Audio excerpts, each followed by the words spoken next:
kann mich da der Steffi nur anschliessen. Ich liebe es, um wieder da zu sein, und es ist so cool, euch zu sehen. Und wenn ich so von da oben kann sagen, ihr seht alle gut aus. Das ist schon mal, genau.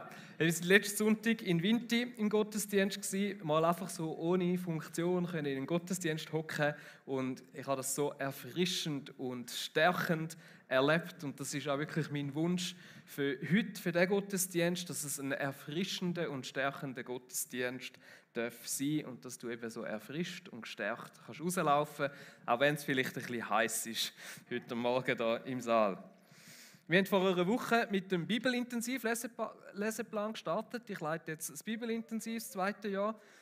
Und eben da lesen wir uns quer durch die ganze Bibel in einem Jahr. Und am Anfang fangen wir an mit 1. Mose. Und ich bin mega inspiriert worden beim Lesen vom Noah und vom Abraham und dem Glauben, wo sie hatten. Und generell die Geschichten, wenn du die liest, also ein bisschen aufmerksam und versuchst, ein bisschen Gedanken zu machen, hey, da gibt es so viel Goldnuggets, so viele Sachen, die drin sind, die uns inspirieren können. Und ich habe es einfach gewaltig gefunden. Und gerade das Thema Glauben liegt mir mega auf dem Herzen, ist mir irgendwie auch in der Ferien so aufs Herzen gekommen.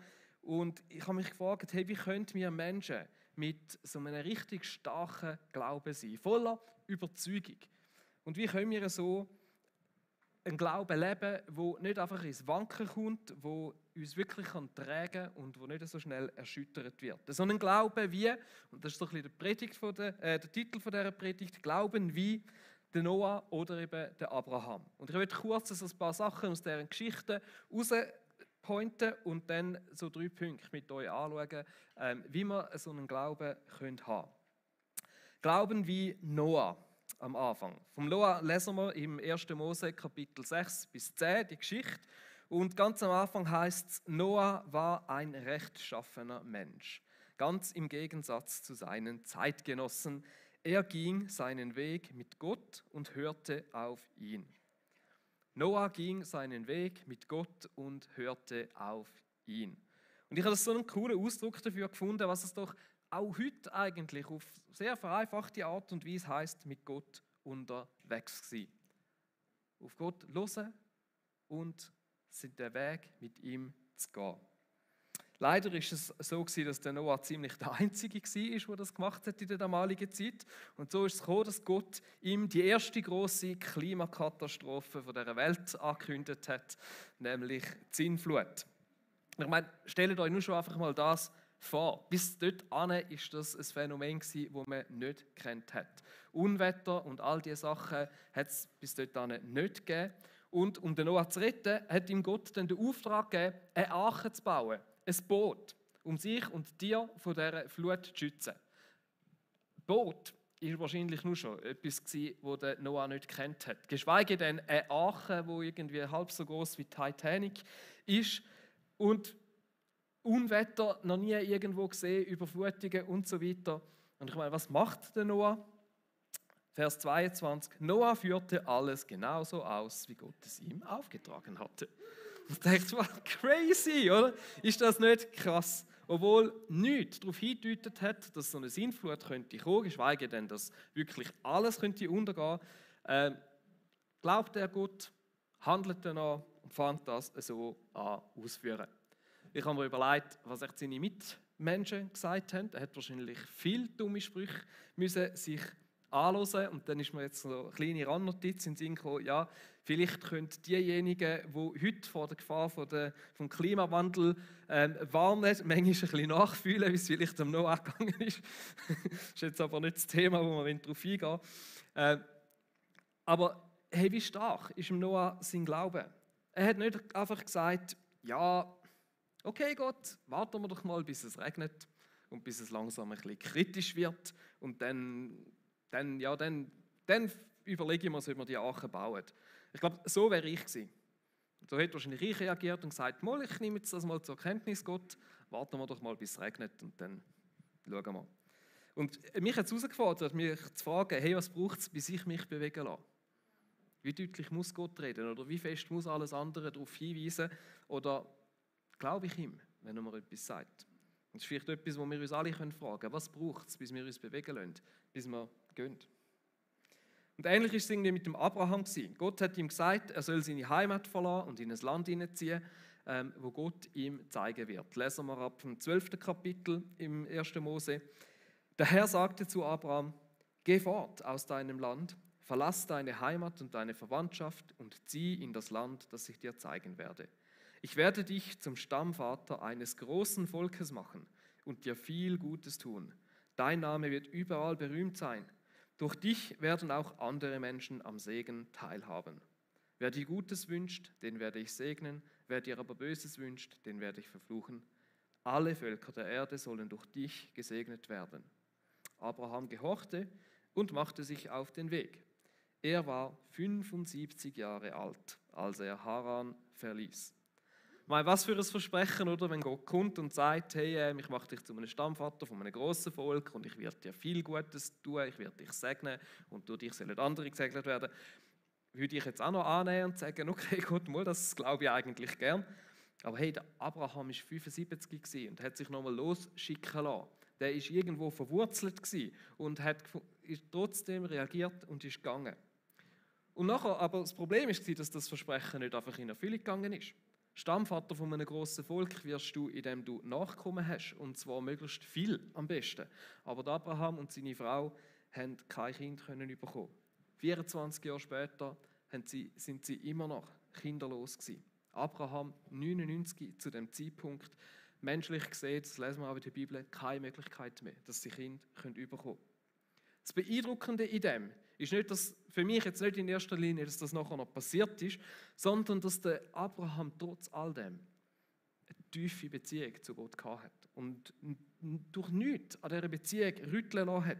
Sie war so tief gewesen, dass sich der Abraham sogar getraut hat, mit Gott zu verhandeln, wo es um die Zerstörung von Sodom und Gomorra gegangen ist. Und nicht einfach nur einmal so, hey, vielleicht, sondern nachdem Gott so entgegengekommen ist, nochmal und nochmal und nochmal und nochmal, man könnte fast sagen, ein Stück weit ein bisschen unverschämt.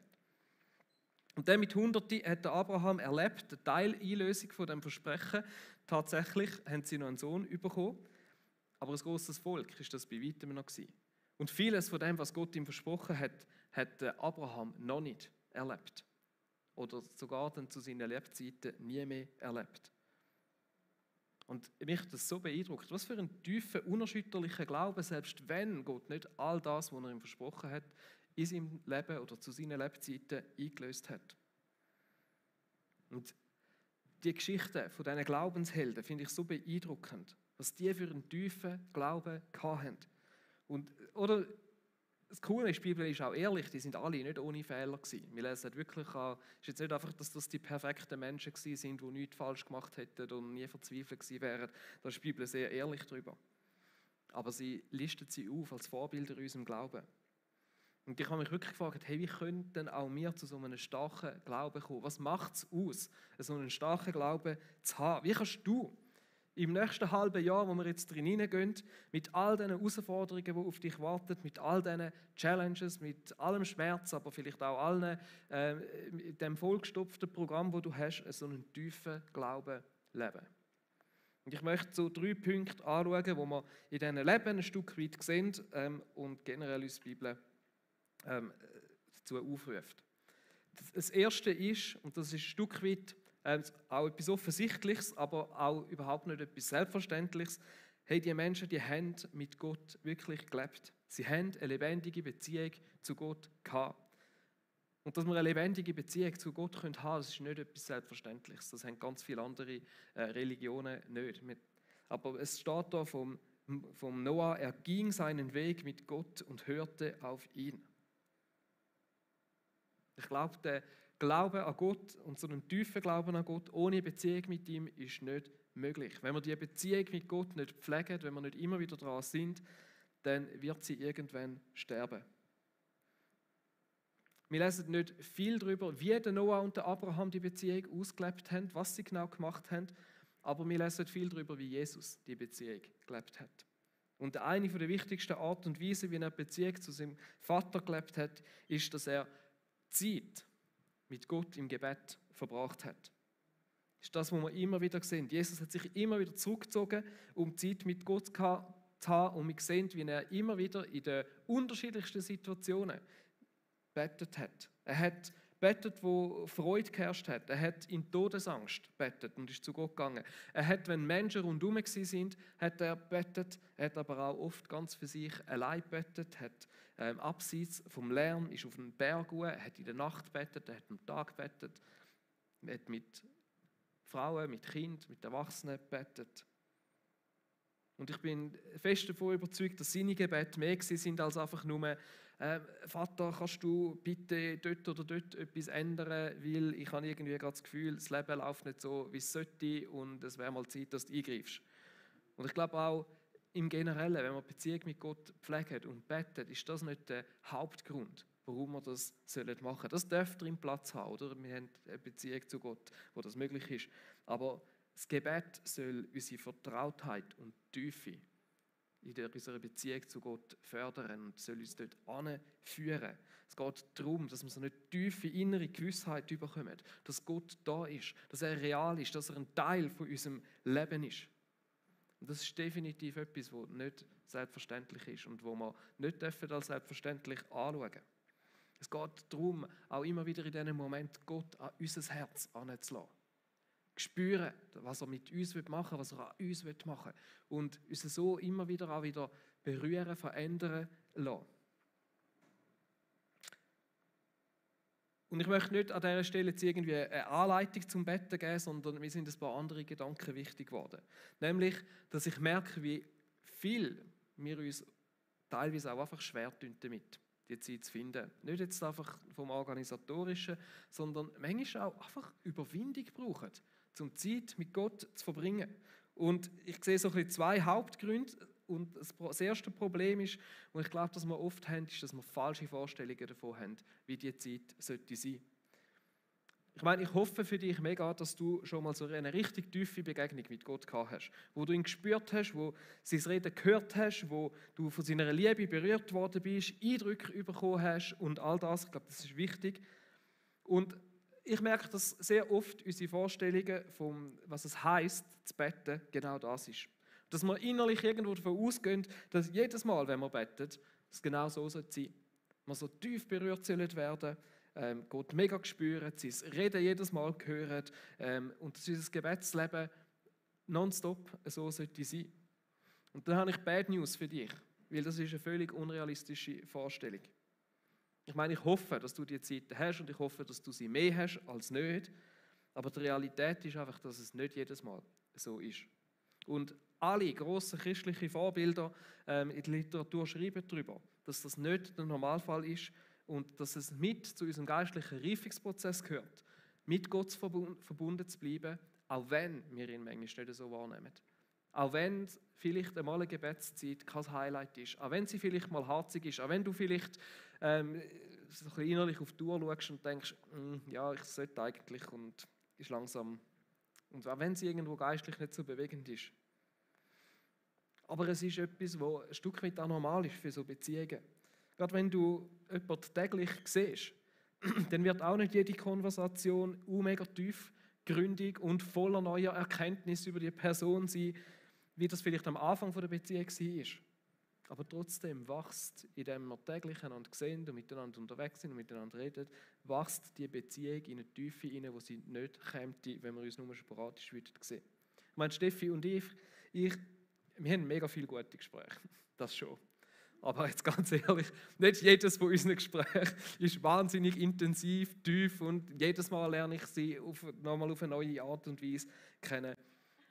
Aber schon immer wieder. Es gibt auch noch intensiv, ja genau. Aber ich glaube, ihr spürt, was ich sagen will. Aber lustig ist manchmal, dass ich das Gefühl habe, hey, bei Gott haben wir manchmal den Anspruch, dass es jedes Mal so sein sollte. Und dass man das Gefühl hat, und dabei wächst die Vertrautheit und die Liebe, gerade dann, wenn es vielleicht auch einfach mal alltäglich ist. Auch wenn es vielleicht nicht immer so besonders prickelnd und knisternd ist und uns Gott nicht jedes Mal das Universum erklärt.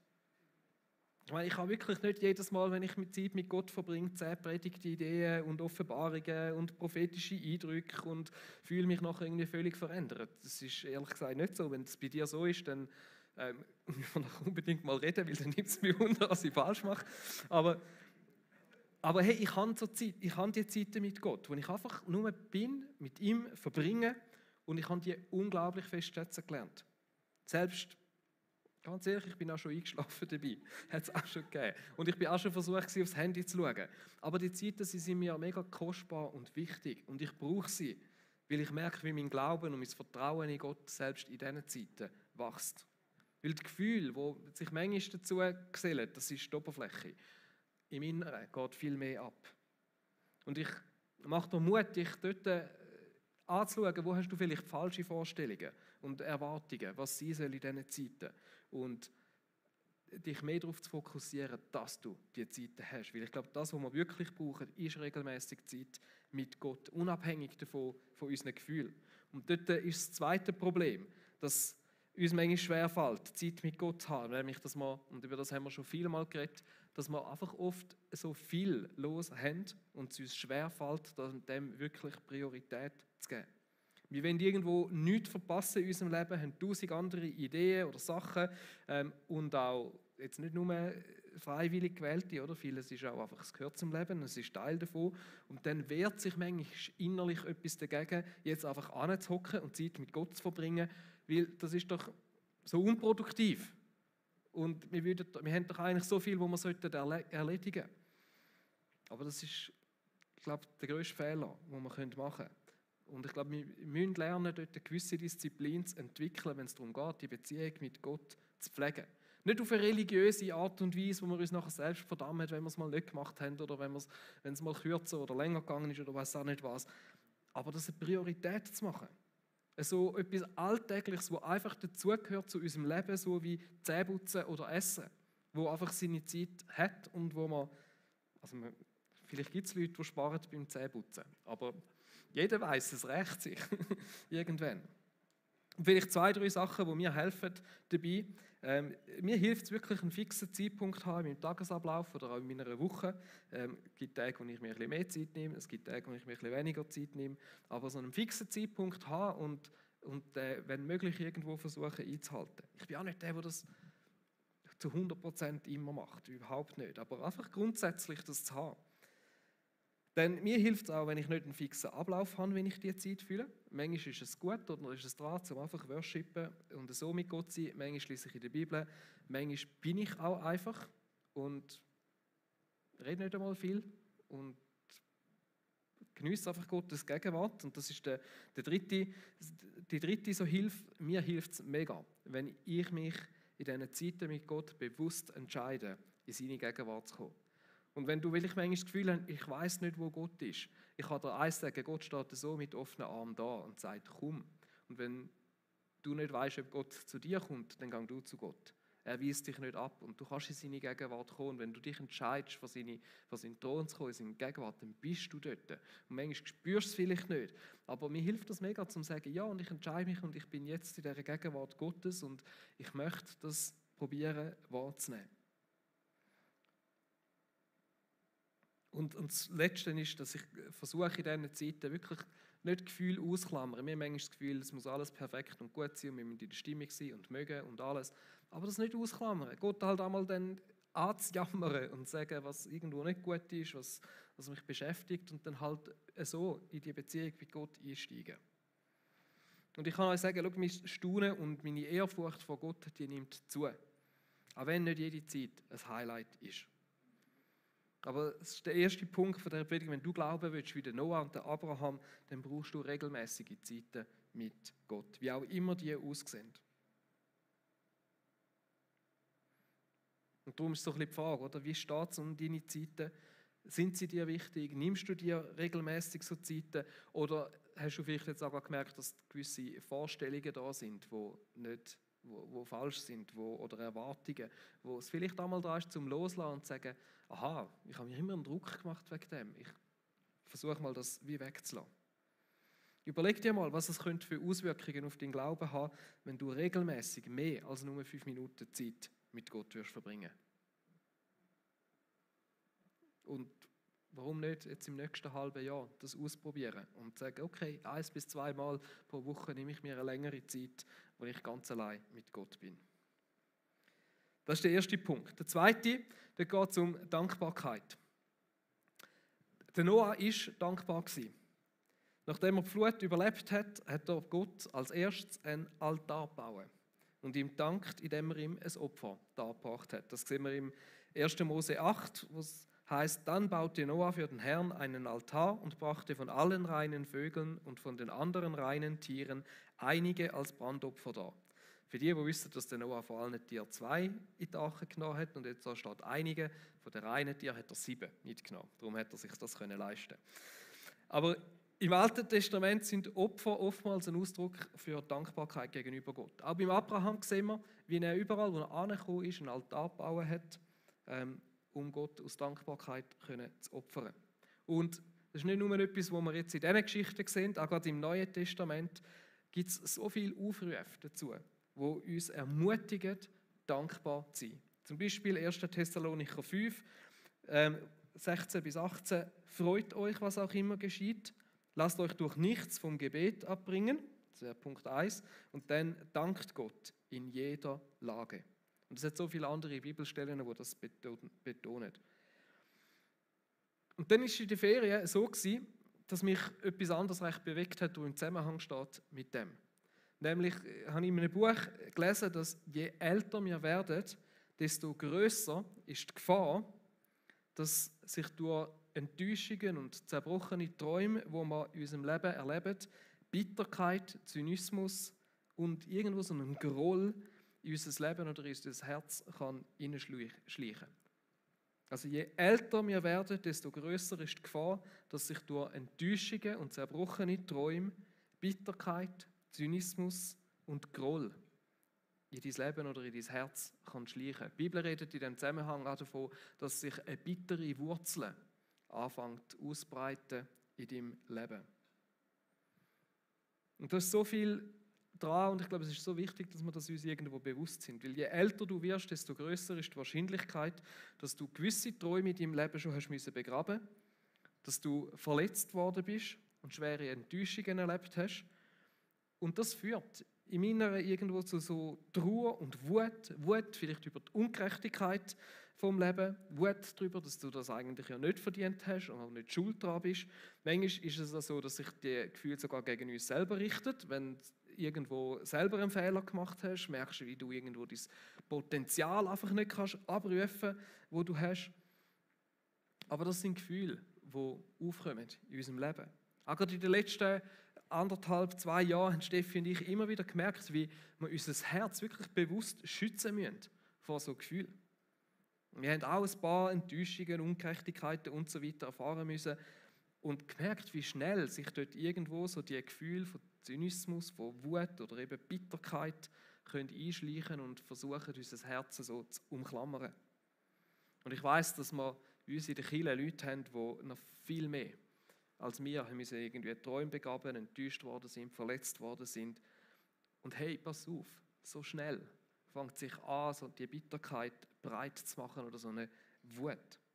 Und die Bibel ruft uns zu im Sprüch 4, Vers 23, mehr als alles hüte dein Herz, denn von ihm geht das Leben aus. Und ich glaube, die beste Art und Weise, wie wir unser Herz schützen können gegenüber solchen Gefühlen, ist Dankbarkeit. Das ist das beste Gegenmittel. Und es gehört zu unserem geistlichen Wachstum, dass wir irgendwann in unserem Leben mit diesen Gefühlen konfrontiert werden. Die einen Leute vielleicht mehr, andere vielleicht weniger. Aber jeder von uns muss irgendwo lernen, mit so Gefühlen umgehen. Ich möchte nur Mut machen, dein Herz zu schützen, dass die Bitterkeit, die bittere Wurzel in deinem Leben nicht wachsen und nicht Raum rein. Und genau darum ist Dankbarkeit so wichtig, dass wir uns immer wieder vor Augen führen, ja, für was können wir denn dankbar sein? Und dass wir uns in dem bewusst machen, dass so vieles von dem, was wir manchmal als selbstverständlich anschauen, einfach die unverdiente Gnade Gottes ist. Wo wir weder einen Anspruch darauf haben, dass wir uns das irgendwie verdienen können, sondern einzig und allein einfach ein Geschenk von Gott. Nur schon der Fakt, dass wir zu den 1% reichsten Menschen von der ganzen Welt gehören, dass wir an so einem sicheren Ort wohnen, dass wir Arbeit haben, dass wir Familie haben, dass wir Freunde haben, dass wir Gesundheit haben, was auch immer. Wir finden x Sachen, wo wir dankbar dafür sein können, wo wir uns nicht ein kleinstes bisschen verdienen können, sondern wo ganz allein Gnade von Gott sind. Und wenn wir uns so üben, die Dankbarkeit, dann schützt und stärkt das deinen Glauben. Wenn wir den Fokus nicht auf das setzen, was irgendwo nicht gut ist in unserem Leben, sondern auf das, was Gott in unserem Leben vielleicht schon getan hat. Das stärkt den Glauben. Wenn wir uns das wieder in Erinnerung behalten. Ich habe gewisse Erfahrungen gemacht in meinem Leben, wo Gott mein Leben verändert hat und die muss ich mir manchmal immer wieder vor Augen führen und einfach dankbar sein für das.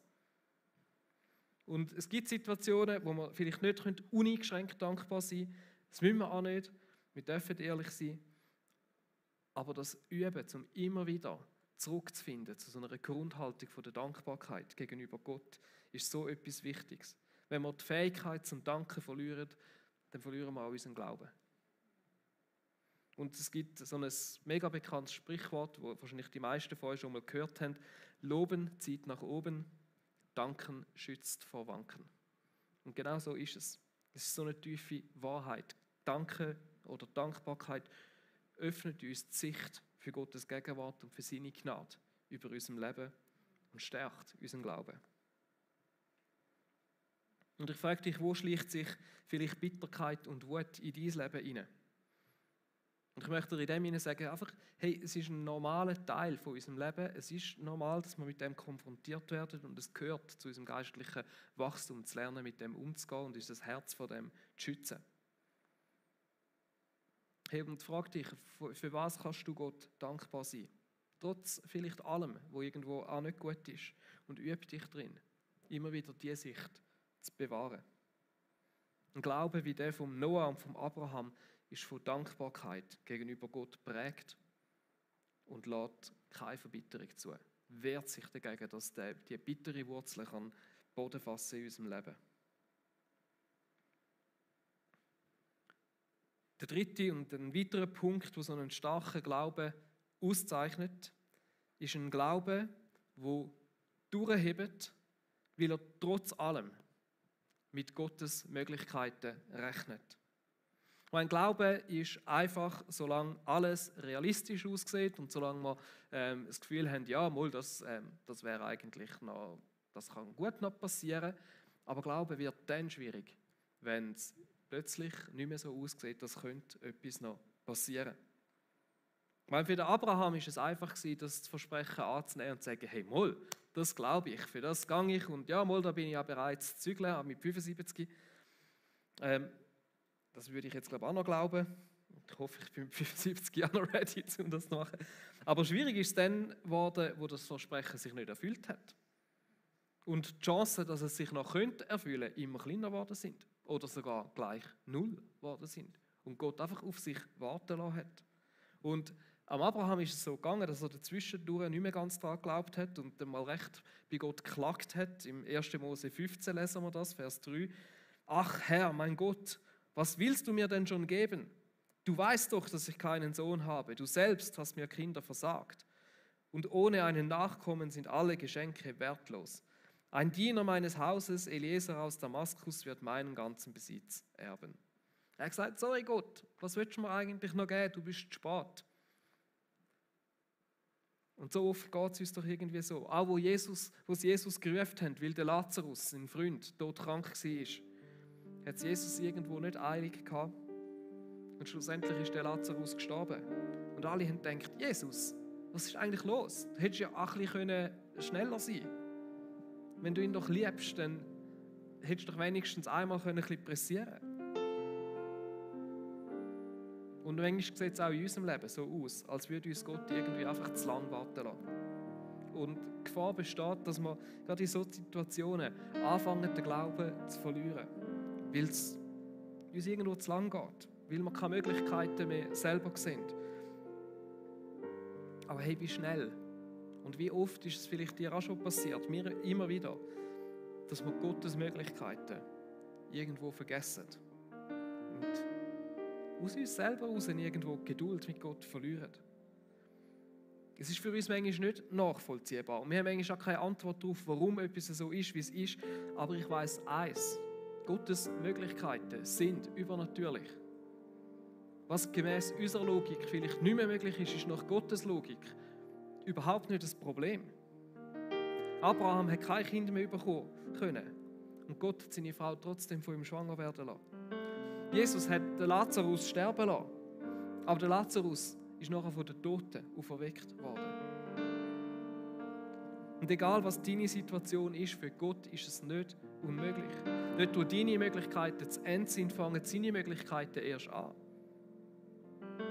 Und selbst dort, wo du vielleicht enttäuscht die Türen zuschliessest und den Glauben aufgibst, kann dich Gott selbst hinter geschlossenen Türen noch erreichen. Und manchmal versuchen wir uns irgendwo zu schützen, indem wir aufhören, mit dem Übernatürlichen zu rechnen, um nicht zu enttäuscht zu werden. Aber die Geschichte von Noah und von Abraham und von ganz vielen anderen Glaubenshelden in der Bibel zeigen uns, dass es sich lohnt, zu glauben. Dass wir einen Gott haben, ja, seine Wege sind anders, als wir es machen würden. Aber seine Möglichkeiten sind eben auch ganz anders, als unsere Möglichkeiten sind. Und ein Abraham hat nicht zu Lebzeiten die ganze Erfüllung von seinem Versprechen erlebt. Und trotzdem ist er ein Mann vom Glauben geblieben, weil er um die Möglichkeiten von Gott gewusst hat und gewusst hat, es ist noch nicht fertig. Und ich wünsche mir, und ich wünsche es dir, dass du ein Mensch sein kannst, der so einen Glauben hat, der mit den Möglichkeiten Gottes rechnet, auch wenn es, will ich menschlich gesehen, nicht mehr aussieht, das wäre es möglich. Der nicht Flinten ins Korn wirft, sondern sich bewusst ist, dass Gottes Weg nicht unsere Wege sind. Und schau, ich glaube genau, das ist der erste Punkt. Darum, auch wenn der vielleicht auf den ersten Moment ein bisschen banal tönt hat, so Zeiten mit Gott, die stärken deinen Glauben. Auch deinen Glauben an die Möglichkeiten Gottes. Wenn du die Bibel liest und siehst, was Gott schon alles tun hat, ich weiß nicht, mich stärkt es. Auch wenn ich manchmal denke, hey, ich möchte noch ein bisschen mehr von dem sehen. Aber es spornt mich an, um daran zu glauben. Und ich möchte dir Mut machen, dort, wo du angefangen hast, die Türen zuzumachen bei Gott. Sie wieder aufzumachen und mit seinen Möglichkeiten rechnen. Dort, wo du Situationen hast, wo du irgendwo nicht mehr glaubst, dass Gott noch etwas machen kann.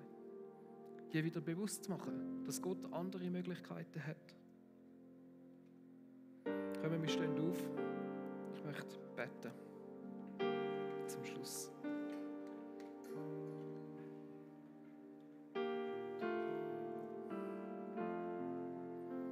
Ja Gott, es ist so krass, was ein Noah, was ein Abraham mit dir erlebt hat.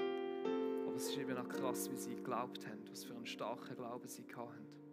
Und Jesus, mich hat es herausgefordert und angespannt, mich selber auszustrecken nach so einem Glauben. Und ich bitte dich für jeden da drin, der sich auch nach so einem starken Glauben sehnt und dass wir Schritte in die Richtung machen können. Ich bin überzeugt, dass du es uns möchtest schenken.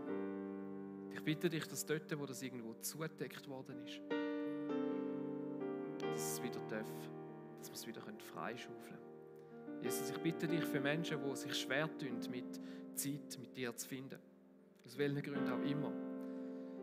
Dass sie nochmal neu aufbrechen dürfen, um in die Beziehung mit dir zu investieren. Jesus, ich bitte dich für Menschen, die Bitterkeit sich in ihrem Leben ist am breit machen, dass wir nochmal durch Dankbarkeit, vielleicht auch durch andere Sachen, den Blick auf dich zu richten und auf deine Größe und Gnade.